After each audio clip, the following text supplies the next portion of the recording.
New Thought Media Network. We are a global broadcast network of positive music, media, and entertainment, inspiring humanity's evolution along the journey of enlightenment and creating a world of love, peace, empowerment, and prosperity for all. New Thought Media Network. Positively inspiring.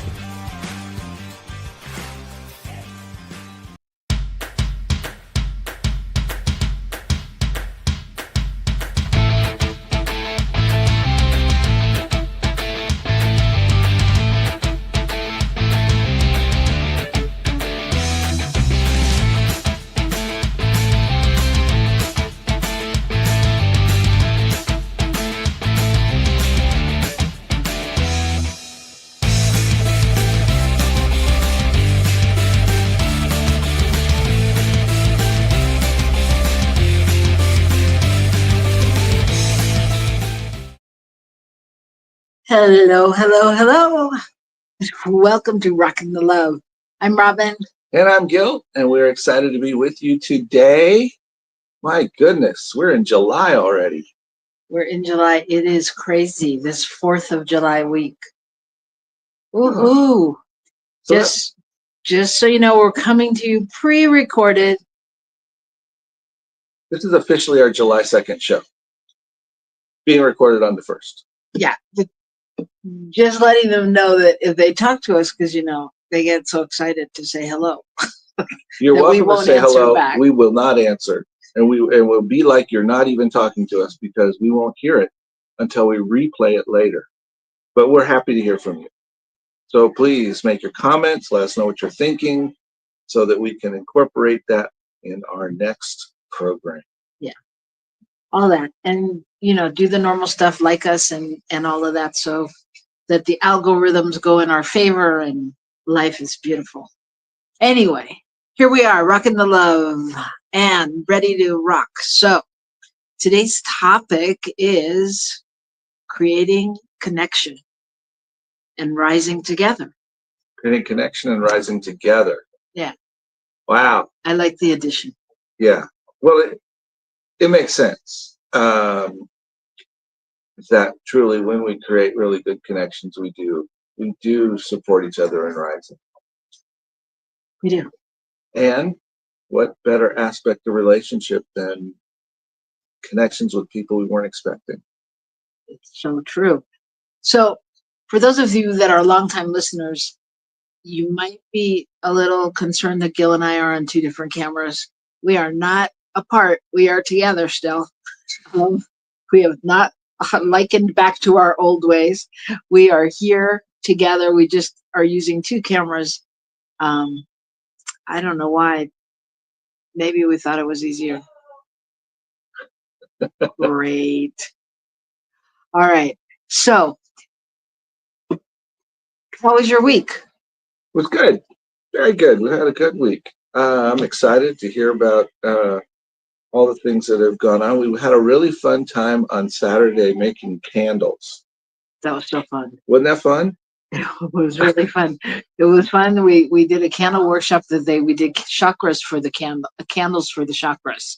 So we started with, you know, I mean, you could pick your chakra, and we did a crown chakra, a root chakra, and a heart chakra. And now I know a little bit more about chakras. You do. And about the energy flow and about blah, blah, blah, blah, blah. But it was very interesting, actually. It was really interesting. It was really fun. And the candles smelled really good. And they look professional. They do. Like, I would have bought that candle. I mean, we have them in the bookstore here. I would have bought it, except we did a workshop to make it, and it looks the same. It looks better. Anyway, that was super fun. So it's been a great week. Yeah, and we're heading into the 4th of July. And we'll go through little bumps. It's our final week with our godson living with us. He's going to be heading back to live with his mom and brother, and it's a little bit bittersweet.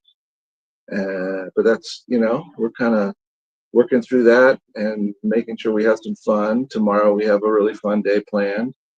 So, which is part of why we're not with you directly on Wednesday, because we're recording on Tuesday so we can go where we're going on Wednesday. Woo, that was confusing. And we're not going to a secret destination. We're going to Santa Fe. You're allowed to say it. Oh, okay. I'm sorry. All right. So yeah, so it's been a good week. I got to tell you, I'm starting to have some emotions actually not about our godson leaving. That's happening in 6 days. Count them. Count them. 6. But I don't know. Like, I feel so weird saying Happy 4th of July. I just, some, like, I don't know, red, white, and blue image then thing happening for me that I'm like, yeah, I'm not feeling that patriotic, you know? Not that I ever really am, but yeah, I'll stop there. Well, I flash back to when we were at the Democratic National Convention in 2008, and we're at the time when President Obama accepted the nomination in the big stadium in Denver, and had a friend with us who came out with her, you know, she was older lady, had her little flags in her hand. She's like, oh my God, I got to take these. My kids will never believe I was waving an American flag. And I think, you know, there have been those times when you knew, and I felt really comfortable supporting what it stands for. And right now it doesn't feel like it's standing for what it stands for. So It's hard to support it in the same way. Yeah. You know? Yeah. At least for me. Yeah. No, I think that's pretty much it. I mean, and I think, you know, I was talking about a topic for my other show, Girls Behaving Metaphysically, Thursdays at 4:00 Mountain Time. That I was talking about the grieving process and how there's a part of us grieving in America, period, and probably all over the world, but specifically, I'm speaking as an American. Just the loss of what I think I had. I don't even know that it's true, but I know that it's truer. Yeah, so I mean, there's like a little process happening, and in fact, my prayer today when I sent something out for a 4th of July thing was, you know, just that we remember who we are, you know, the truth of who we are, truth with a capital T. Well, and yeah, I think for me, there's been a sense of, you know, there's a loss of compassion in our country, and a loss of any adherent to the idea that we are here to love those around us. And I think there's something about losing that. And in addition, it appears that at leadership level, we seem to have lost some intelligence. So there's both of those things happening at the same time. It's true, though. Amidst it all, there is good news. Oh my goodness. And that's what we do here in this segment, is give you the good news, because God knows if we didn't have good news, where would we be? And there's so much good happening in the world that we don't ever get to hear about or focus on. And so many of you out there, I know that that's what you do all the time, is rock the love, and specifically stand and anchor that in the world. So this is our segment where we share with you the good news. What do you got? Woohoo! So, well, I found a guy who'd been participating in a formal run in Ottawa, Canada, and apparently he'd gotten to basically the end of the race, and then he went down, and they determined he was suffering from a cardiac arrest. People were calling 911. Somebody was trying to work on him. They were trying to tell him how to do it.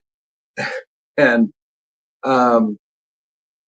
this woman and her daughter were driving by at that moment, that section of what was happening, and looking at the commotion. And the daughter turned to mom and said, "Mom, you're a nurse. Get out and help."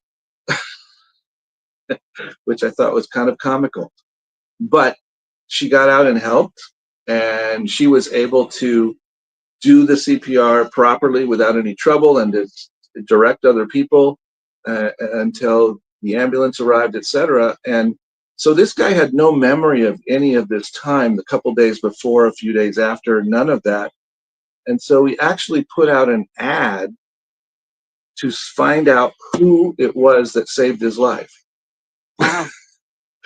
And so that's how he met this lady. They had a chance to meet and talk. And so he got to hear more about what really happened.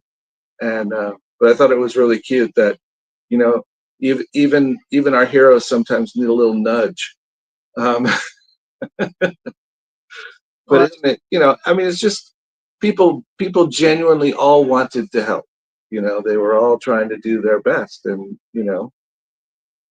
Well, and I think it speaks volumes that also that's what she did. She helped, and then clearly she left.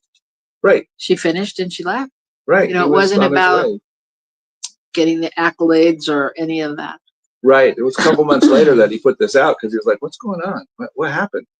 Who saved me?" That's beautiful. That's great. That's really great. Well, my story, actually, I'm going to play the clip from my story because my fabulous producer, Michael Mangus, is so willing and has assisted me in making this happen. So here's my story. Hit it, Michael. Turn now to a high school graduate.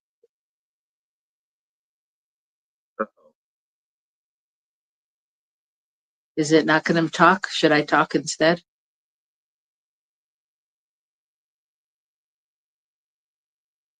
Well, I'll start to tell you, and if she...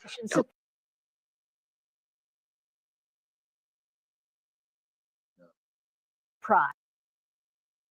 That Not working. Okay. Everyone smiling. So Okay. I'm gonna tell you about the story, and if it comes on, great. In Newark, New Jersey, the surprise of a lifetime at this high school graduation. What is it that you want to do at William? Yeah, it's... So I don't think it's going to go. So he asked, what is it that he wants to do to the student who wants to be a teacher? And they give him his diploma and $74,000 check for continued education. And apparently this is a program in New Jersey. Yep. In New Jersey, that they're trying to grow their teachers. And so they had a class graduating of 30 teachers, and they all got a job. They have job offers when they finish their education. And this grant or fund or whatever for $74,000. And it's because of the shortage of teachers, and they want to also encourage their teachers to stay there and give back to the community. And I thought, that's brilliant.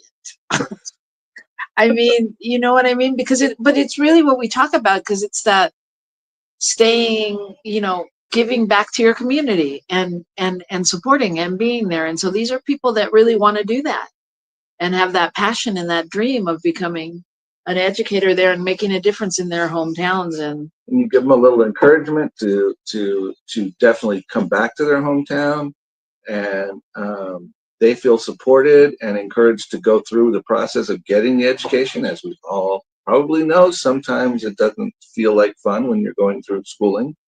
So how great to have that little extra boost behind you going, hey, we think you're worth it and we want you back when you're done, you know? Yeah, so that's my good news story. I love it. I love it that people are coming up with programs and things like that that, you know, can continue to pay it forward kind of thing. So good news happening everywhere. So we're going to take a break, and we're very excited. When we come back, we have a guest. We didn't say that at the beginning. We're enamored with our title, but we're not only enamored with our title, we're enamored with our guest, Rev Jeffrey Ryan. Many of you may know him because he's done so much throughout CSL and in the world. And you'll hear more about him when we come back.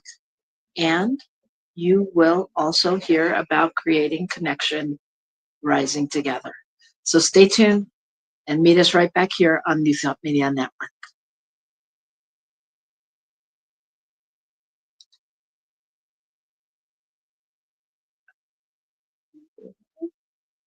You know what? Wait, we lost our producer. He's gone.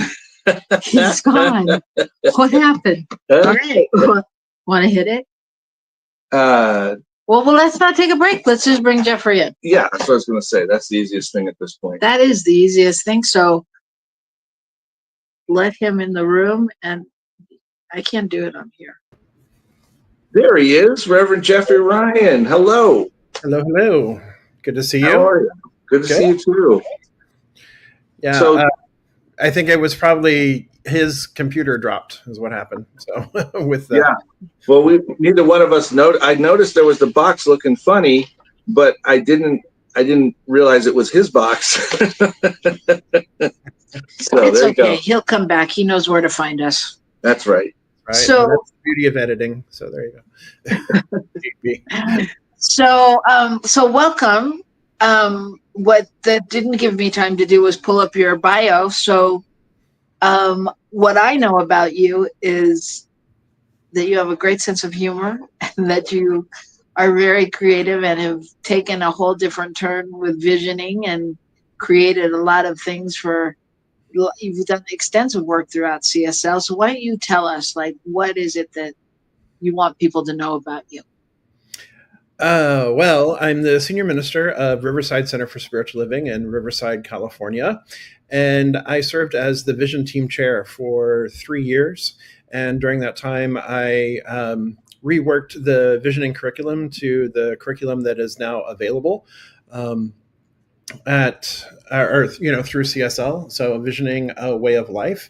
And in that, I've also created a way of doing visioning. Well, I've created a companion practice, shall we say, or a complementary practice to visioning, which is spiritual discernment. And so it's about asking some discerning questions, because what I was finding throughout all the years of visioning that I've been doing is people would fall into one way or the other. Meaning that they would either vision once and then want to plan right away and just okay, we saw that the sanctuary is supposed to be purple, so let's paint the purple, or let's paint the sanctuary purple. Or I would see the opposite of, well, Michael Beckwith said to wait until until spirit says move, and then they don't do anything for 3 or 4 years, right? So there was either this overzealous or sitting around waiting for sweet spirit to drop everything in. It doesn't have to be that way. The work of visioning itself happens right there in the what must I release, what must I embrace, what must I embody and become. And that's really where the work is. And when we do the work there, then the vision unfolds and the vision draws us to it. So I created work around the discernment process that allows us to go a little bit deeper into that work of visioning of the release, embrace, embody, become. So that's one aspect. Another aspect is I was also chair of the Global Themes team for 3 years a while back. And so that was also a great pleasure and honor to serve in that way. Made a lot of advances with that. So now I serve with School of Spiritual Leadership in Latin America, and I serve with the team that is putting on the Convention of the Americas.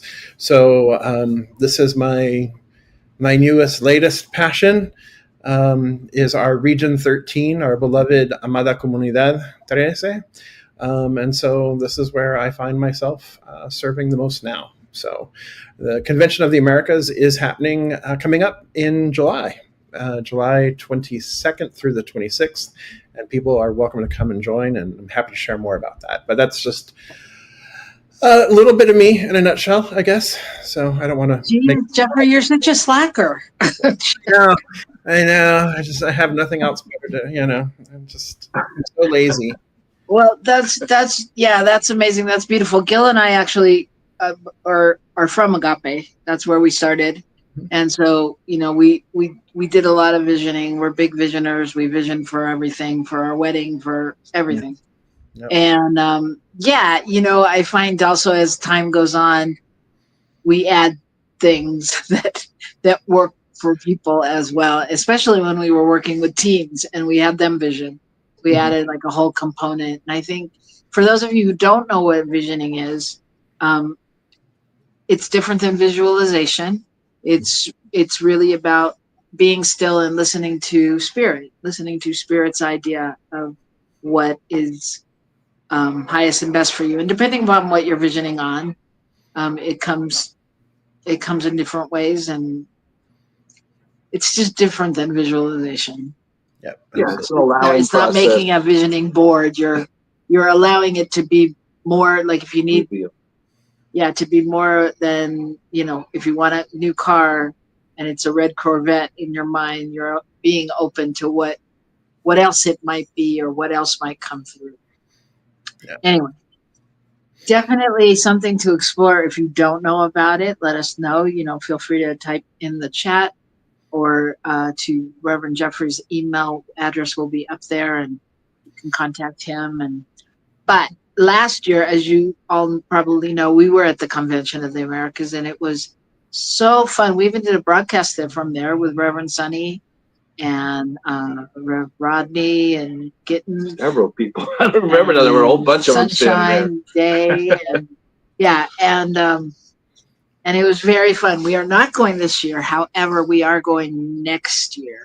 Okay. And perhaps we'll take a trip, and because New Thought Media will be there, and we may as well make a trip of it. So, again, as Spirit works and we talk about visioning and all of that, I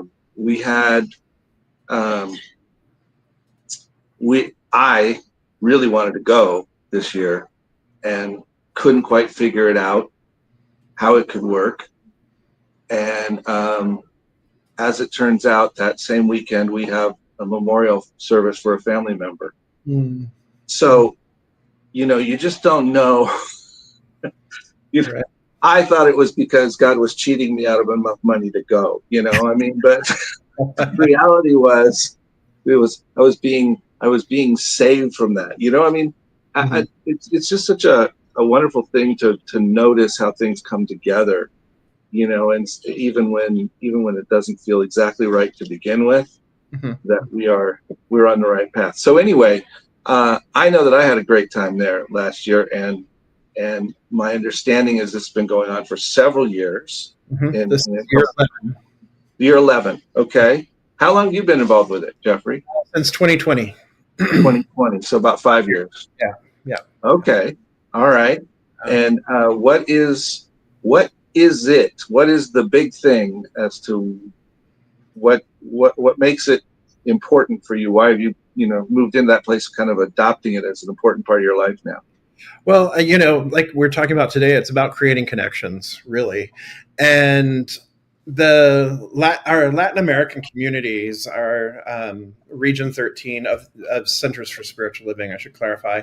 But our Latin American communities are really beautifully poised and so rich in more of the mystical side of our teachings, that there is just this inherent mysticism that is part of the culture of Latin America. And so they already bring this infusement of this mystical understanding of science of mind and new thought principles that I really think that, those of us living, in the United States and Canada could really benefit from learning from.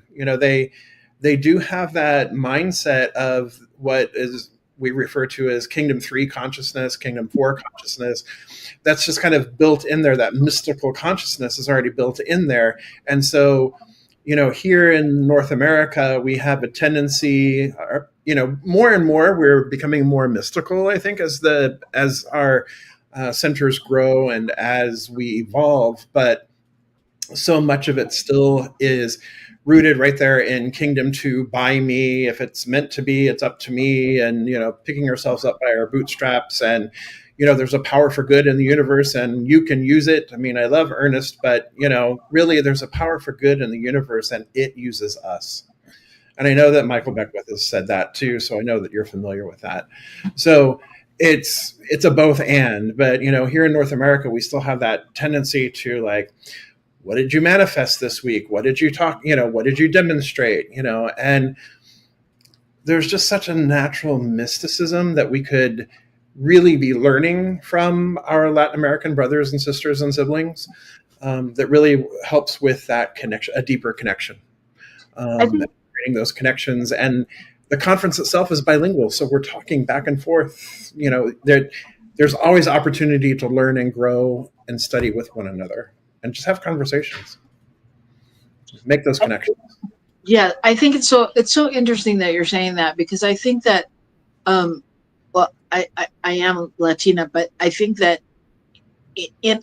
even in all religions, like I think about when I lived in Mexico and when I went to college in Mexico and my family in Mexico, everything seems more mystical. Even if it's Catholicism, it doesn't matter what it is. It's like there's a different passion, there's a different connection to it. Like here, to me, Catholicism seemed very like rigid and, I don't know, by the book, but there it was mystical, and you want to learn about like the saints and the different things and the stories, and it is, I would say, like for somebody that is thinking about going to this conference, it's such a beautiful experience in really seeing principle and what we all do in action, but in a different country, and so with a different flavor, and it's the same, and yet there's so much. It's such a different attention to the love and the passion. I think it's a very magical conference, and don't let it stop you if you don't speak Spanish. First of all, there's so many people there that speak English. That's not a thing, and it's just fun, right? Well, I would comment that for me, going this time was the first time that I had been in a situation where I was offering something, and it had to be translated into another language. And I spoke at the conference, but Robyn and I led a workshop, which is even more interesting, where it's back and forth and give and take, and it wasn't that hard. I mean, the illusion is, oh, that's going to be rough, and it wasn't that hard. And in part, it wasn't that hard because there was just a real genuine acceptance of everyone. Right. It didn't matter if people were from Mexico, or if people were from Peru, or if people were from Argentina, England. I mean, wherever they were from wasn't the point. The point was we're all here together, and we're all here because we seek to grow and learn and understand. And in creating those connections with other people, we create this possibility of learning for ourselves, of growing. Yeah, absolutely. I mean, I've made so many connections over the years. And so, now I'm on WhatsApp, or I'm on, Sunday services in Spanish now with, my beloveds in Latin America, and doing the services, or, speaking or attending or what have you. And it's just the connections, that I've made. And these people are, some of my closest friends now, people that I never would have gotten to meet had I not been to Chapala and not been to the Convention of the Americas, and exploring different cultures. And it's always fun to get together on Thursday night and just dance at disco night, and have tacos afterward. It's a great party, and there's just so much fun to be had while at the same time learning and relaxing next to beautiful Lake Chapala, which is the largest lake in Mexico. And it's stunning. It's gorgeous. It's not hot. In fact, it's rainy season, so it's nice and cool. And at night, you'll have big thunderstorms that are very dramatic and exciting. And then during the day, it's just nice and cool. So it's a great time. Bring your bug spray, though. Yeah, yes. Or buy it there at the OXXO across the street. So across the street. Yes, we had ours. Yeah. And I got to tell you, I do have some pictures of you dancing. I have that dance party down. I'll have to send you some. Yeah. Yeah, it is really funny. Who will be speaking there this year? Or who's coming? Me, of course, and then David Bruner, Kathy Ann Lewis, John Waterhouse, and then Dr. Jose Lira Sosa, and he is retiring, I believe, at this point, and so he will be speaking on Thursday evening, and we're very excited to have him. He's one of the pioneers for Centers for Spiritual Living in Monterrey in Mexico, and so he has a center there, and he's taught a lot of practitioners, a lot of spiritual directors as well. So we're really excited to have him and being able to celebrate him. So so he'll be there speaking as well. And then we have lots of workshops as well. Each of the keynote speakers will also have a workshop. And then there are other workshops in addition to, and some standbys. And then on Thursday, there's we have opportunities for half-day excursions to Isla Mezcla, which is the only part of Mexico that was never colonized. That the indigenous people of the area were able to keep the conquistadores off the island. So it was the only place never colonized. And it's a fort that eventually became a prison similar to Alcatraz. But it's really beautiful. It's now a historical monument. And so there's a boat trip there. There's also a trip to the thermal spas in San Juan Cosola, as well as service projects. And then on Saturday, there's an optional trip. You'd have to spend an extra night to Guachimontones, which are like round mounds, round pyramids. They're the only round pyramids in the world. And also from indigenous peoples. So it's really a beautiful place. Not that far away is Tequila, Guadalajara. I mean, so. Tlaquepaque. Yes. Great pottery. There's so much. There's so much to see and do, and that the speakers lineup sounds great. David Bruner is always energetic and fun, and and of course John Waterhouse, and everybody sounds fantastic. And then there'll also be a practitioner lunch. Yes. For practitioners, and I think it's in the works to actually get that live stream. So if you are a practitioner and you're listening, stay tuned for more information on that, because I know that the goal, again, I think all of our goals is really about connection. And we have mentors that say to us, connection matters more than anything. And I think that that's true. And so we're really trying to connect practitioners and even talking about having a practitioner get together there next year, pre-conference and things like that. So it's so worthwhile to check out and to be a part of. What were you going to say, Gil? Oh, I was just you mentioned spiritual directors, and which is the ministerial track in South America, or in Latin America, more accurately. But I think for me, one of the fascinating pieces of that was to also be brought to my consciousness the assumptions that are made as people from the United States regarding the whole rest of the world. And and everybody should do it like we do it, and because that's worked so well in our international government things. Let's export democracy. It does really good in other countries sometimes, but we think it's got to be the way. And I really appreciated the people that I met and their passion and and their intentions, and I mean, they energize me to look at what I'm doing. And I just think we have resources there, like you said, about the whole idea of the mysticism and all that. You know, if we are just connected with the others in our movement, the others in new thought, we expand exponentially. Yeah.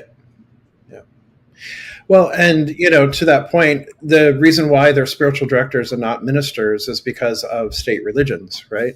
And so we can't technically have ministers there, and so they are spiritual directors with all the same rights and privileges of a minister in North America. However, the structure also doesn't support them having churches or traditional. I mean, there are centers, but that traditional idea of church center. And so they are finding a different way of being in community together. A lot of their work, because they are so international, is online. Having services like CSL in Merida is centered in Merida, Mexico. But they have services on Wednesday nights that are on Facebook and YouTube, right, that they're live streaming. And then LA, which is the School of Spiritual Leadership, does Sunday morning services on Facebook and YouTube as well at 9 a.m. Hora de Mexico, Central Time. So they have that opportunity, so there's this constant sharing that way, and we can tap into that. One of the things that we've been doing is we've been working with, here at Riverside, folks from Region 13 to then begin to offer Spanish language classes or Spanish language webinars or seminars and workshops and that kind of thing, and doing that through Zoom. And so then that's increasing our ability to connect with our larger community here in Riverside, which is 49% Latino. So it's just, the possibilities for expansion and connection are huge, right. These connections in this way. So, and it's not expensive to go. So It's like the most expensive package is like roughly $800, a little bit more than $800, but that includes your hotel, that includes your food, and that includes your conference registration. You cannot find that anywhere in the United States for what you're getting there. Yes, you do have to fly, to Guadalajara and then transfer to Chapala, but even still, it's much cheaper than anything you could possibly imagine here. I mean, I know I've paid that much for local retreats. So, this is, you're going, and culture and fabulousness. And yeah. And let's be super clear. When you say lodging and food, the food doesn't stop.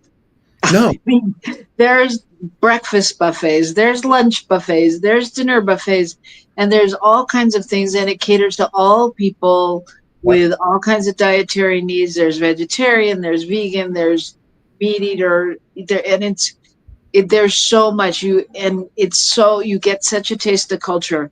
There's also vendors that come, and so you can do a little shopping in the middle, and there's also healers and people that are there. It's 3 or 4 days, however long it is, of magnificent. You will not be bored. You can take a ride and take a walk on the Malecon and just be at the water and the beach and have fresh seafood. And there's just, it's endless. It's such a great time.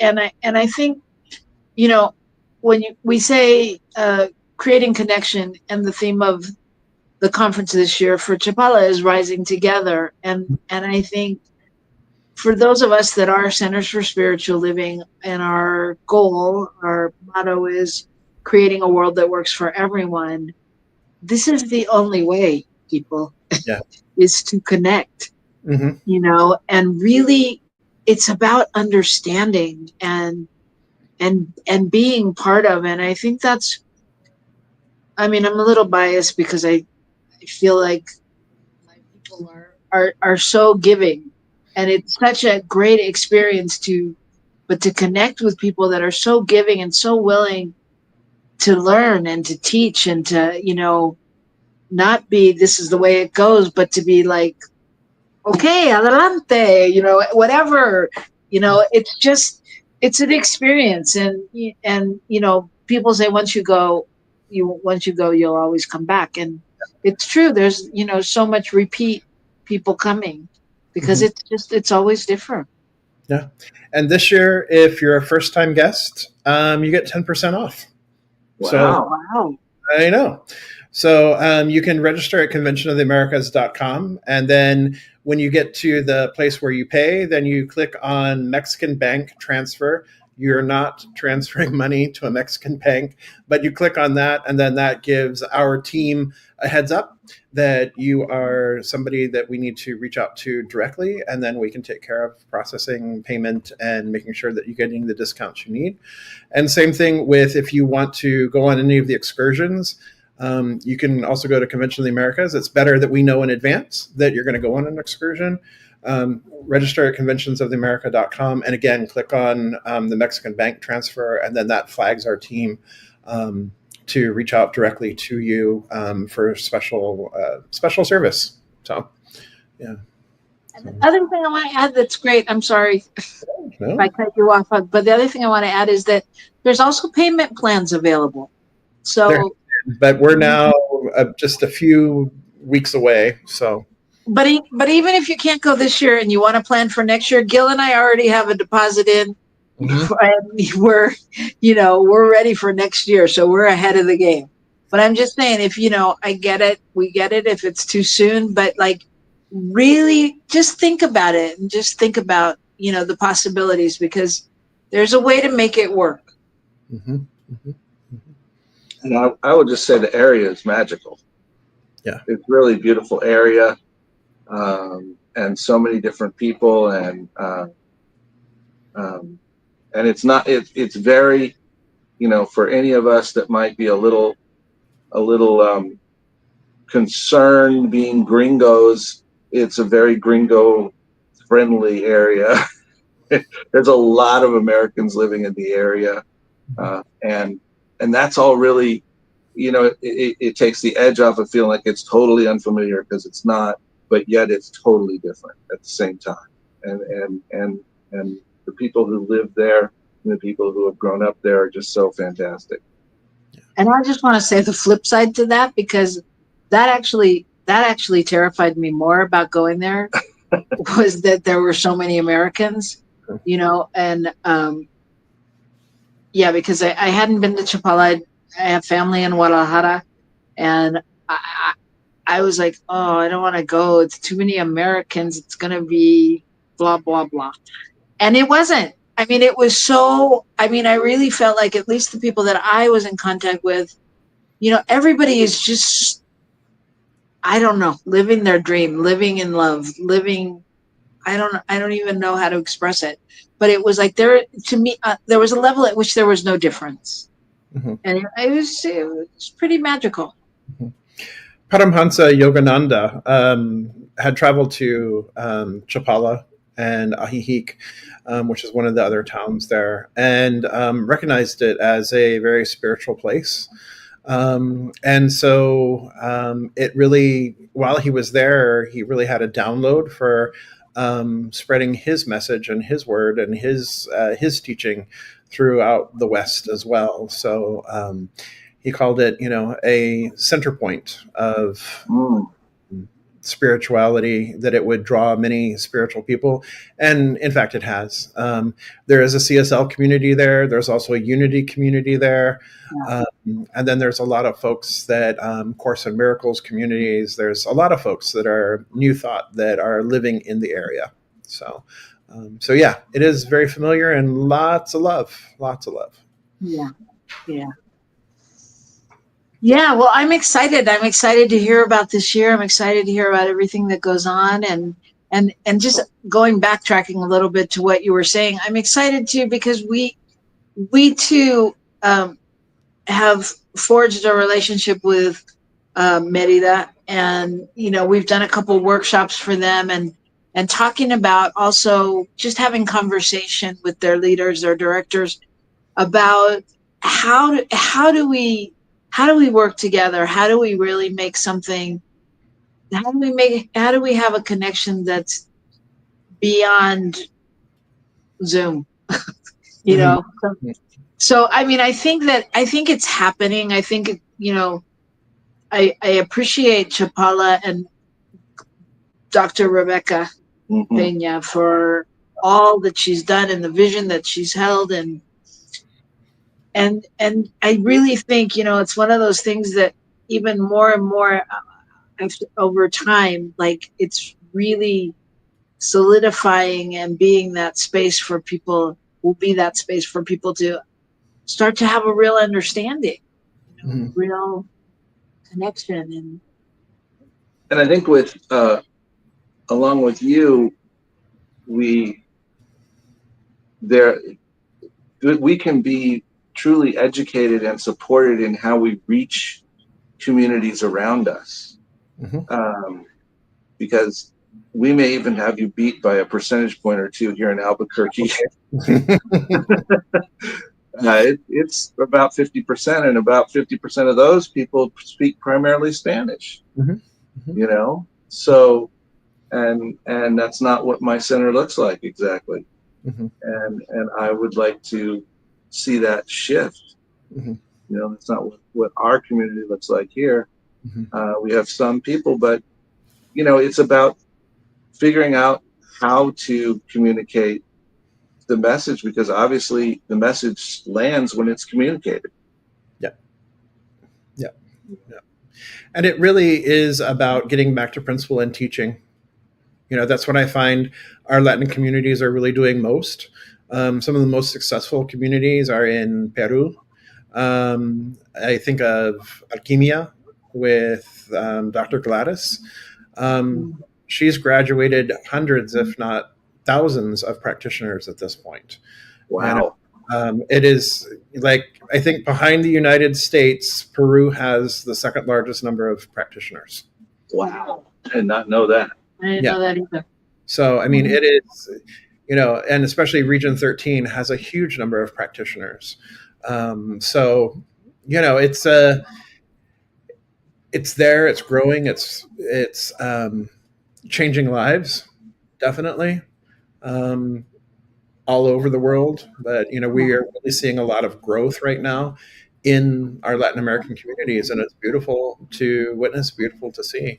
And it's what I really appreciated about it is it's not the missionary attitude, of North Americans or, the pious Puritans, trying to go and convert the locals or the conquistadores, or, like here in California with the missions and stuff. This is, it's very much a grassroots, people teaching each other, studying and teaching each other, and then finding their way to larger communities. We even have a study group in Cuba. Yeah. It's just like, what? So it's amazing. It's really amazing to see the impact that, New Thought is having around the, and specifically what our Region 13 is doing, and how they're continuing to grow and expand beautifully. So I'm very proud of it. Yeah, well, it's true. We are creating connection, and through that we will rise together. Then it's so beautiful to really see it in action. So the time has flown by. I want to thank you so much, Reverend Jeffrey, for joining us. I want to let everyone know. I want to give a shout out to the names that I can think of right now, because there are people that are anchoring this all over the world, and I'm not going to hit every name, but I want to especially mention practitioner Peggy Shin, Ellen Suazo,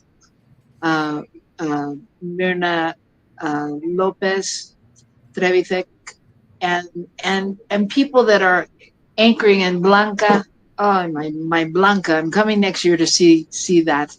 And See her. Ada. Ada. I mean, there's so many, Rosita. There's so many people, but I'm just saying that it's so.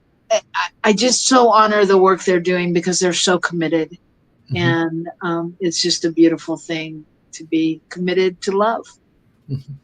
So, thank you for your commitment. Thank you for jumping in and saying yes and not even knowing exactly what you were saying yes to. And I know that this year's conference will be fabulous. Love to hear you come back and tell us more about it. Tell us how it went. Yeah, for sure. Yeah. Well, I just want to say that the thing I'm going to miss is the disco. So yeah, I'm trying to talk about having energy and love and stuff in a room. Yeah, this one was doing the electric slide to achy breaky heart in Spanish. I love that. But this one last year was like, I don't want to go to the disco. I don't really feel like it. I couldn't get him off the dance floor. Oh my God. So anyway, it's so much fun, everybody. Really, really, really, at least check out the website, see what's possible. And if not this year, then consider it for next year. We're going to be counting on you. Yep. All right. So thank you again, Michael Menges, for making this happen. And thank you, everybody, for tuning in. And keep on rocking the love, y'all. Especially thanks to Reverend Jeffrey for hanging out with us. Yeah. Thank you both. All right. Okay. Bye-bye. Bye.